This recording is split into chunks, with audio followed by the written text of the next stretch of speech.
Hello, my gorgeous people, and welcome back to Healthy Girl Era. I am joining you guys from day 75 of the 75 Hard. Just before we jump into today's episode, I just cannot believe I have reached day 75. I can believe it because I knew that once I started, it wasn't an option for me to stop. But the fact that I have made it to day 75 and that amount of time has just gone so quickly. And I honestly cannot believe that I have done the 75 hard. It was something that I always wanted to do and I always saw, but never thought that I could do it. So to have completed it, guys, and to have vlogged every single day for you as well on my socials, it just feels a bit surreal, to be honest. So thank you so much to everyone and anyone that has supported me. You guys have been giving me so much love on my social media. And honestly, without you guys, I don't think I would have been able to get through it. So I'm so grateful for you all. And yeah, I'm so excited. Hopefully next week's episode is going to be about everything I learned, whether I recommend it, the challenges, because there are a lot. Just all of that good stuff. So I'm really hoping to do that next week if you guys would like that. But yeah, I just thought that I would start today's episode with that because yes, it's a crazy day. I've had loads of questions about doing the 75 hard and what it entails and how I found it. So I'm really excited to get that video to you guys. But today's episode kind of links in a little bit, nice little segue, is how to enter your fittest, healthiest era yet. Now we're going to be talking about movement, we're going to be talking about nutrition, and we're going to be talking about mindset, which for me are kind of the three pillars of being your healthiest, fittest self. Because guys, we still have time. 2025 isn't over yet, and even if you don't think you have enough time, even if your goals are a bit more long term, don't wait till the new year to get started. I'm telling you, there's never a better time to start than now. And we're going to get onto that when I talk about mindset a bit later on. But I just really want to drill down how to feel the best in yourself. And yeah, I feel like I just want to talk to you about the things that I've learned and things that I've done on my journey, because obviously you guys know I've been on a whole journey. I've gone from no self-confidence, no exercise, the worst diet you could possibly imagine, drinking heavily, to now feeling the best I've ever felt in myself, in my body, being sober, moving my body in ways that I love. Just I've really had that transformation that I always say I genuinely believe is possible for anyone. So I really want to talk to you about my top tips under each three of these pillars. And yeah, I am so excited. This is my favorite thing to talk about, honestly. Give me 10 hours to talk about exercise and nutrition and movement, and I will just keep on talking. So yeah, I really hope that you find today's episode useful. Please follow if you are enjoying the podcast. I hope you guys are. And yeah, without further ado, let's get into today's episode. So movement. Now, as you guys know, I have been on a bit of a journey from moving my body in ways that I think a lot of us start off as in a form of punishment for our body, to change our body, to burn calories, to burn food. And I think that is how I started off my exercise. So when I went to the gym, it was about calories. That is literally all it was about. And I feel like a lot of people are in that space. And I think that we lack the knowledge and the support of doing it another way. When you're younger and you get into the gym, you're not told how. You're just kind of you figure it out by yourself. And especially as a girl, you just kind of think that I need to change my body. I need to look like someone else. I need to punish myself. And I was listening to another podcast recently, actually, and they were talking about the shift from how people and women used to exercise 20 years ago to now. And 20 years ago, a good exercise, a good workout, you were literally on the floor at the end. You were being punished. The whole boot camp and personal trainer vibe was if you're not on the floor at the end of this session, then I haven't succeeded. So that's what it was. And I think there's just been a shift in the whole industry now to where movement should really fulfill you and energize you. And I have definitely gone on that journey. And I think for anyone watching this that might not do as much movement as they'd like, or they don't exercise as regularly as they would want to, don't think that exercise has to be punishment, because I think that can be a barrier for so many people. And I didn't want to exercise for ages because if I'm not going to do it, how am I going to do it? If it's going to be horrible, an hour of hell, why would I do that? Whereas when you can look at it as an hour of filling your own cup, you're going to enjoy it. It's going to be fulfilling to you. It's going to energize your body. It's good for you. It's good for your muscles, your bones, your well-being, all of that kind of thing. your attitude towards exercise changes. And I think that's really important. And even if you're looking to get into movement, like establish that from the beginning. Movement is not about punishing your body, it's about energizing your body and actually looking after your body. And I always say that movement is a form of self-care. And sometimes people are like, oh, well, when I think of self-care, I think of face masks and like chilling, like movement and exercise. No, but I generally view it as a form of self-care because it's like looking after me and my body. And it's the same with nutrition, which we'll get onto. But yeah, I think establishing from the offset, movement is not about punishing your body. It's not about burning off the food you ate last night. It's not about any of that. Movement is about energizing and looking after yourself. Now, that being said, movement is meant to be enjoyed, yes, but I think, and again, all of these are my own opinions, but personally, you need movement that you enjoy to make up your routine. But you do need to have movement in there that isn't punishment, it's never punishment, but you're not going to overly enjoy it. Now, you're not going to enjoy every form of exercise, and I always say to people, find the form of exercise that works for you best. But you're also not going to always enjoy the exercise that you typically would enjoy. For example, like let's say you love running. Like me, I like running, but there are days when I really don't want to run and I don't enjoy it, and it's just about getting it done. And you need to understand from the offset that there are going to be days like that. There are going to be sessions like that, especially if you're working towards a goal. You can't expect to enjoy it all of the time. It's not meant to be like that. And I think having that mindset, I've had quite a few people message me and say, like, I just do this because I really enjoy it. And like, I tried to do a few runs, but I didn't really enjoy them, so I stopped. And I get that. And there's a level of like really hating something. And it's like, okay, is it even worth having that in my routine? Because I'm not going to stick with it. So probably not the best idea. And having something there that you know, you feel better afterwards, but the process is hard. And if it's hard, it's usually the outcome is going to be worth it. And I think having a routine and a weekly exercise routine that incorporates, 2 sessions of something you really enjoy and like 2 to 3 of something like you don't necessarily really enjoy, but you feel good afterwards and you know it's good for you is really important. And it's also really important to have that balance. You can't have 5 sessions a week that you hate and are so hard and are like zone 5, you're sprinting, like your body's like so tired afterwards. You can't have that, it's too extreme. And you also can't have a whole week of really, for example, like low impact stuff that you really enjoy, but it doesn't really get your heart rate up and that kind of thing. If you are reaching a goal of trying to get fitter, obviously, if you haven't really got a goal, it doesn't really matter. But if you're trying to get fitter, you're trying to get better, you're trying to improve your fitness and enter your fittest and healthiest era, you need to have that balance of stuff that you enjoy, might be more low impact, but also the other stuff that's going to raise your heart rate. In the moment, you might not enjoy it. Before, you might dread it a little bit, but you know it's good for you and good for your body. And that's where the difference is with that kind of movement. If you know it's good for you and that it's going to do your body and your mind good, go for it. But if it's punishment, obviously we don't want that. So there's exercises that you're not going to love in the moment but are still good for you, and it's about wrapping your head around that from the beginning, because that is just part of getting fitter. You can't get fitter by just doing the same thing, staying in the same place, the same exercises. You need to challenge yourself. So wrapping your head around the fact it's going to be hard, it's going to be uncomfortable, but it is going to be worth it. And moving on from that, I mentioned having a plan. Now, there is a difference between training and exercising. Now, I have definitely been in the space, we all start there, where you're just kind of exercising without a purpose. Now, for some people, this can work. And if you're just interested in generally maintaining your fitness, this can work too. But I knew when I started getting into the gym that I wanted to improve myself. I wanted to have like tangible results of the work that I'd put in. I wanted to know, I have been working in the gym for 6 months and look, this is what I've achieved. I've done high rocks.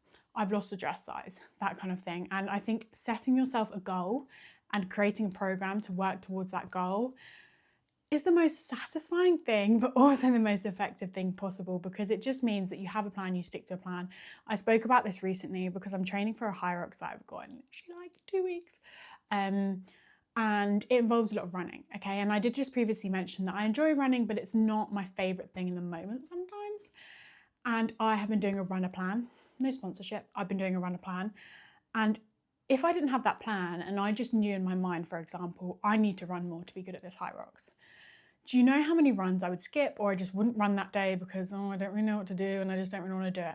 I've had a runner plan where 2 times a week, that's it. I just wanted to keep it realistic. I've got 2 scheduled runs.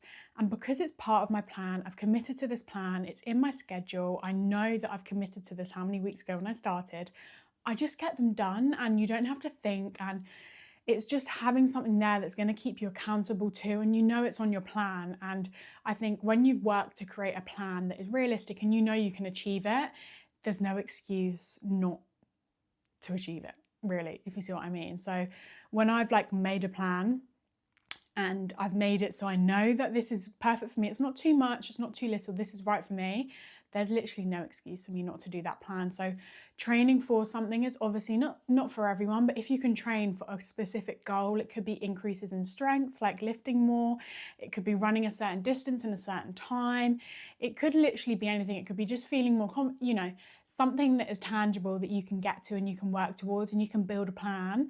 I think that is such a great way of making your movement really effective and not just aimlessly in the gym on the Stairmaster, on the treadmill, like you don't really know what you're doing. I'm jumping on a few machines, like we've all been there, but it's definitely not the most effective way to exercise. So try and think about a realistic, tangible goal that you can think of, put it in place and create a plan to work towards that goal. Now, I did previously mention about building a balanced week. Now, this is something that personally really works for me. And again, it might not work for you. And again, I'm not here saying you should do this. This is just my personal opinion. But building a balanced week that has a mixture of strength, low impact, and then high intensity cardio. For me, mixing those three together is when I feel the best at the end of the week. I feel energized, I feel like accomplished, I just feel amazing. Having that strength in there, we know is so important for women.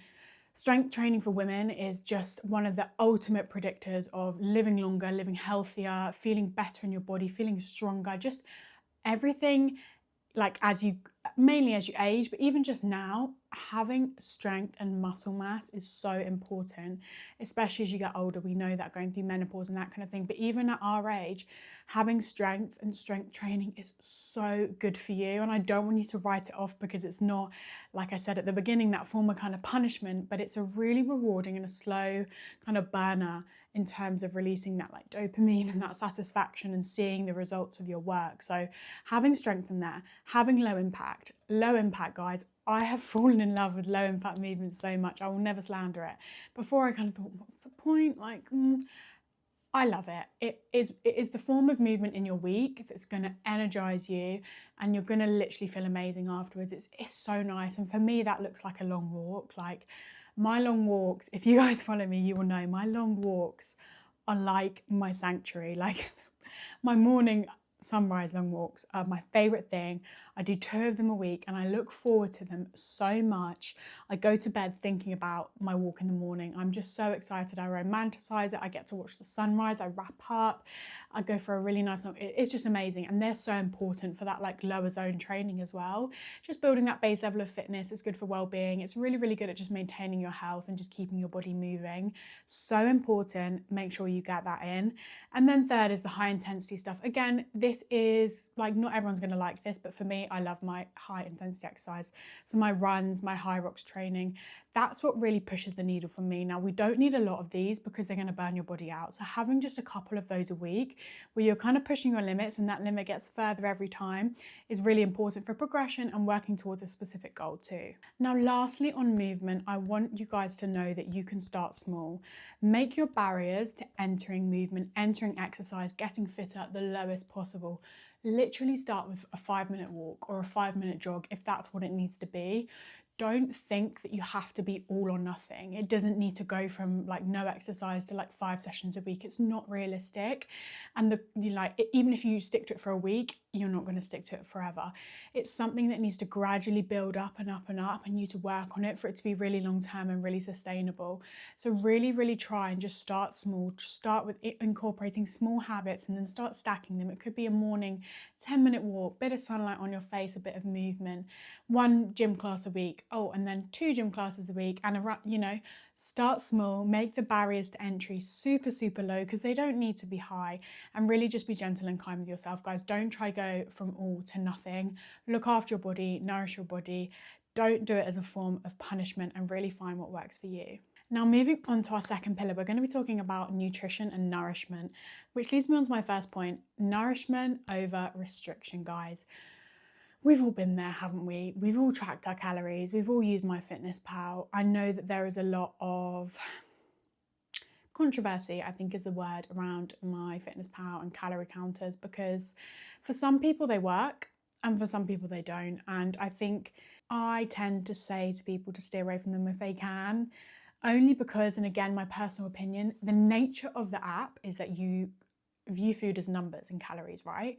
And personally, to me, it took me a long time, first of all, to stop thinking like that. And second of all, to realize that food, because it is so much more than numbers.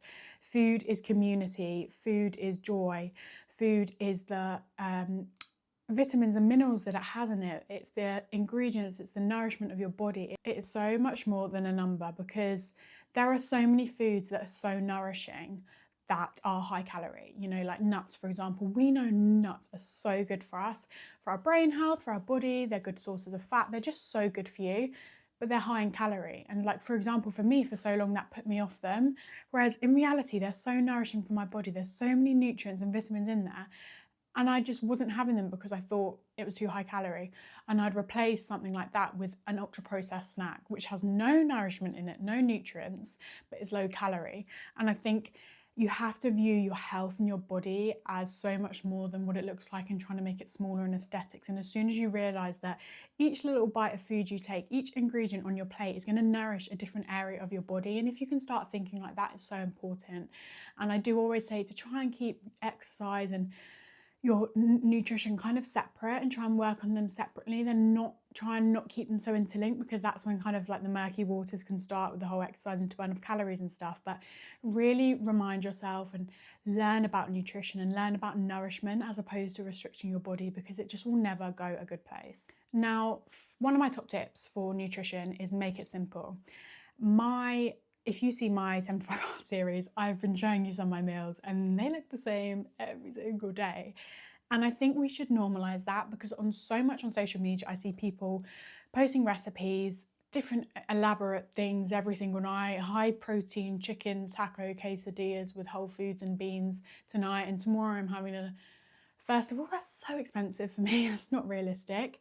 But it's complicated, and it's like, I'm not going to stick to that. So a basic repeatable meal formula that you guys can create for yourselves that works for you, I think is so beneficial and such a good way to approach nutrition. Now for me, that's having a little bit of all the food groups on there. It's having my protein, it's having my fat, it's having my vegetables, it's having my fiber and my carbs, having my color. It's structuring it so that I know every meal can be something different for one of those groups, but I know that I've got kind of a basic repeatable formula that I can kind of cookie cutter onto different food groups. It just really works for me. And a lot of the time for me, I crave the same things because I know what works for me and my body and what makes me feel good afterwards. So my meals do look the same every time. And if that's what works for you guys, honestly, don't think you need to be eating something different and elaborate every single night. Keep it simple. I am very guilty for just having like the ingredients themselves separate and not really like mixing everything together, just because I really like to build my plate and know that I've got that for my gut health, I've got that for my fiber and for my fuel, I've got some healthy fats there, and it just makes it a little bit easier. So if that is something that works for you, try and think about a kind of formula, like I said, that's going to work for you and that you would like on all of your meals, and then just fit the foods into that. Don't worry too much about having to create these elaborate recipes, because that can come later on.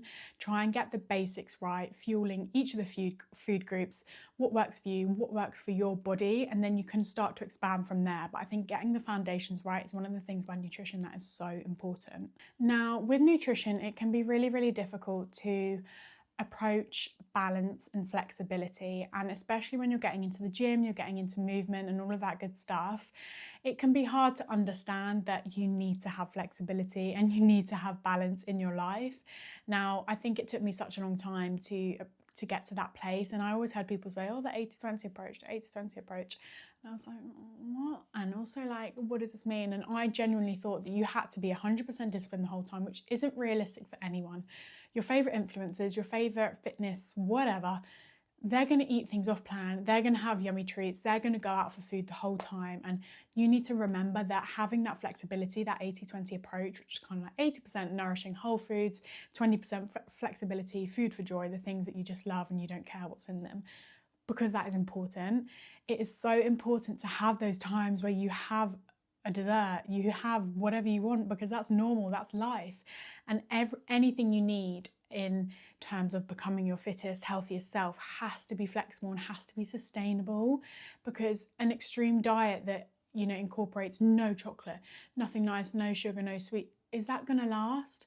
It might last, but if it lasts, you've got no joy in your life. You're going to have to miss out on things. You can't go out for meals, all of that stuff. So make sure that from the beginning you have that flexibility and you have that grace, because consistency matters so much more than perfection. Like, it doesn't matter what you do 20% of the time. What matters is what you do 80% of the time. So just remember that going out for the meals and eating the dessert is just as important as sticking to, you know, the other portion of your diet, which is, you know, more nourishing and nutrition based.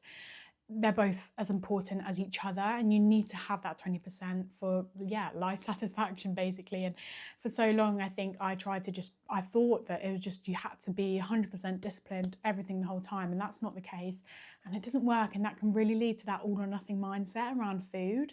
So really try and get out of that from the beginning. Approach it with flexibility, balance, go for the meals, enjoy it, and just get back on track the next day. And, you know, who says that you can't enjoy these things? That's not true. No one should ever be saying that's not realistic. And yeah, make sure that you have that balance from the beginning and try and adopt that almost 80-20 approach, because I think that really worked for me, and it's just a really good way to look at it.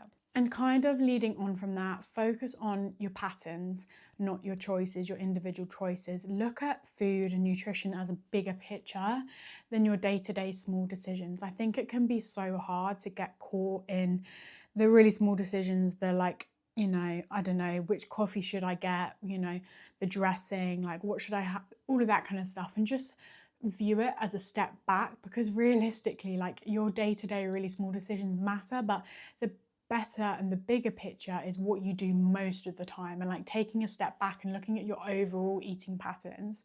Do you have kind of a regular schedule? Do you feel good generally after your meals? Do you feel fueled enough? Do you feel nourished? Is your skin okay? There are so many things that you can ask yourself, even just at the end of the month, to do like a little audit almost of your food and stuff. And if you want to keep like a food and like feelings diary, that can be a good way of knowing like what foods work for you and what foods don't, because there are definitely foods that won't work for you and they won't work for certain people. Like, there are some foods that I eat and afterwards I'm just bloated and I'm just like, okay, I can't eat that because it doesn't make me feel good. And I think that is so important, like listening to your body, understanding your body, not what you hear online or what you see, because we are all so different, and someone else's diet or someone else's what they eat in a day is not going to be the same for you. Like, it just won't, because everyone is so different. So really try and approach it from like a holistic overview approach and have that balance, have that flexibility, and focus on nourishing your body, never restricting it. Now, lastly, we're going to talk a bit about mindset, because I personally think when it comes to being your healthiest, happiest, fittest self, mindset is probably one of the most important things. And my first point is that you cannot rely on motivation, guys. You have to rely on discipline, and you need to build that discipline like a muscle, okay? Motivation, people always ask me, how do you stay so motivated? How do you have motivation? What do you do when you're not motivated? And I think people are under the impression that you have to feel motivated when you exercise. Guys, that is never going to happen. Most days I literally do not feel motivated, and it is just about having that discipline, having that plan in place that we spoke about before, that you just stick to. And building that discipline is a form of self-care. Sticking to what you said you were going to do is a form of self-care. You have to be so invested in yourself and your own goals that you are going to achieve those no matter what and no matter what you feel, because your feelings are going to change, the plan isn't going to change, your goals aren't going to change. If you skip the workout, you're going to feel worse afterwards and your goals are going to get further away. If you would have just done it, it might not have felt the best while you were doing it. You would have felt amazing afterwards, and you know that like you've stuck to what you said you were going to do and what you want to do, and you're looking after yourself. It's literally a form of self-care. That's how I look at it, and it takes a while to build. And there are so many mornings where I have snoozed the alarm and I've cancelled the gym class, or I've not gone on the run. And one of the things that the 75 Hard actually has like transformed in me is my discipline. I already had a really good discipline, to be honest, before, but having to get the 2 workouts in a day meant that I couldn't skip. I couldn't snooze the alarm, because it would just throw my day off completely and make it a lot more difficult for myself. So there were so many mornings, and there are so many mornings where I wake up and I don't want to do it. And that is as simple as that. But you cannot rely on your feelings and your motivation. You have to rely on discipline and just working on that like a muscle, doing the things you say you're going to do, even if they're tiny. Even if it's, oh, I said I was going to read tonight, but I just kind of want to go on my phone. No, read. Okay? Build the discipline in the little things and it will make such a difference in the bigger things. Again, like I mentioned before, create a low barrier to entry mindset. Don't make everything impossible. Don't make things harder than they need to be. You don't need to start your running journey with a 10K. You can start it with a 5-minute jog outside and build up from there. Honestly, when I started running, the way that I started was just running for as long as I could and just building up. Genuinely, that started at about 2 to 3 minutes. Like I'm not joking, guys. I could not run a kilometre, which is completely fine and where most people start, and there's no shame in that. And I think people feel shame and then they try and force themselves to do more, a 5K, when they're not at that stage yet, and then they can't do that, so then they just don't do anything altogether. And that's how you're just never going to get anywhere. So create a low barrier to mindset. Create a low barrier to entry mindset. Start small and work up from there, because it's like the tortoise and the hare.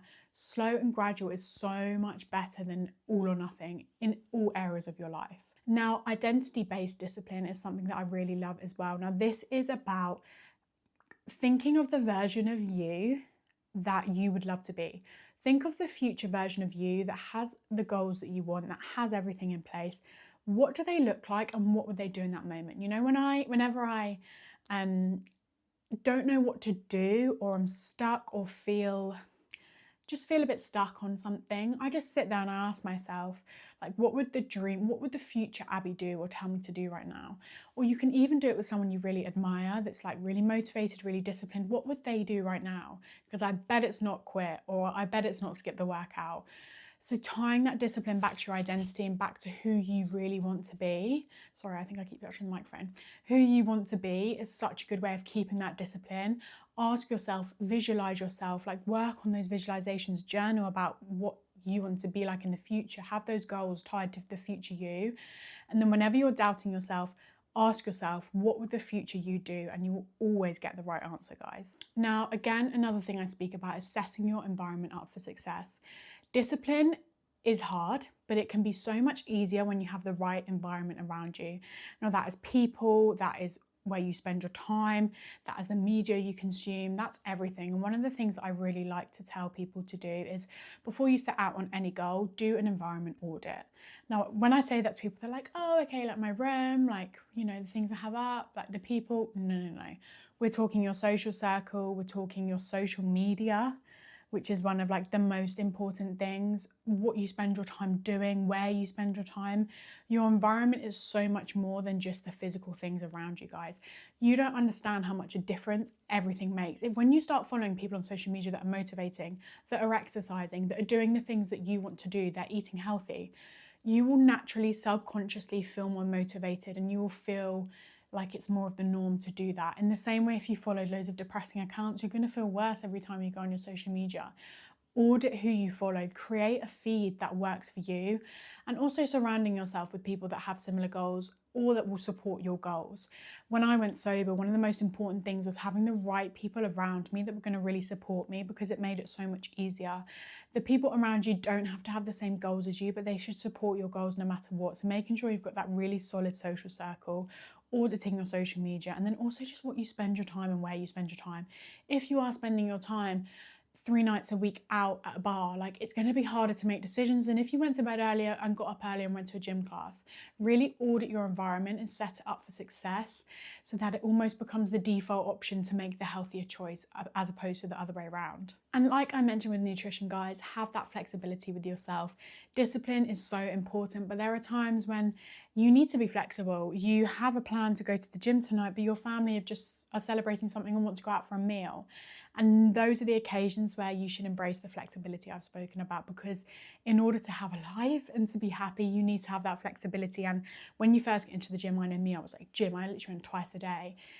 And the social side of things got cut off because, okay, the gym's more important, but you need to have that flexibility just to maintain your social connections and your happiness. So have that discipline, guys, but remember that the fun times are so important too. So guys, those are the 3 pillars complete. I just wanted to do a little bit of a summary and talk you through my top tips.